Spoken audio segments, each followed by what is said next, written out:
Hi betting experts, on Friday the 14th of June we're off down to Esher to Sandown on Friday. The ground, well, pretty decent at the time of recording. There are showers in the forecast, but maybe it's not going to be quite as bad as it looked, which is encouraging with regard to Ascot next week. We start off with our betting expert daily nap, sponsored by Bet365. This goes in the 205. It's the Molson Coors Beverage Company handicap.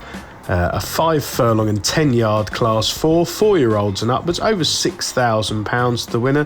And I think that Geneva can strike here for the Jessica Macy yard. Now, Jessica doesn't have that many horses, but she's had a winner in the last 14 days. And this one is a pretty exposed sprinter, 21 career starts, 4 wins, but only 8 on the turf, and 2 wins 2 places on the turf. So in some ways, he's pretty unexposed in this spear. He's been running really well in defeat since winning at Newcastle in November, mainly in the frame in some fair handicaps on the all-weather, but he showed the turf was no problem at all after a 73-day break when 5th in a huge field at York last time out. The race won by Tyriac of Jack Channon, but Geneva was right up on the hammer throughout and nearly hit the front of furlong out, just no extra in the final 100 yards. That came over 6 furlongs. I think this stiff 5 on decent ground will be absolutely ideal. Lewis Edmonds is booked again, and Geneva could be a fair price because these sort of connections do get overlooked, generally speaking. They're unfashionable, as it were, with punters,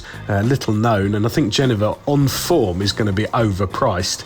Our betting expert value angle selection, sponsored by Bet365, goes in the 315. It's the Brooklands handicap, nearly 1 mile 2, a class 3 for 4-year-olds and upwards, over £7,500 to the winner. And I like Johnny Portman's veteran Sweet Reward here. Now, this 7-year-old clearly not in the first flush of youth, 41 career starts, but a really good money spinner for connection. 6 wins, 8 places over the years, plenty of Sandown form in the book, which is a real plus. This course and distance suits ideally. Now, Sweet Reward returned from 197 days off and looked better than ever when finishing second behind Quassid at Newbury on the 20th of April. That's pretty strong handicap form. It came off a mark of 87, and the handicapper put him up £3, which is pretty harsh at the age of 7 for not winning. He's basically run okay 3 times since without being seen to maximum effect. He ran really well at Newbury again on good ground on the 17th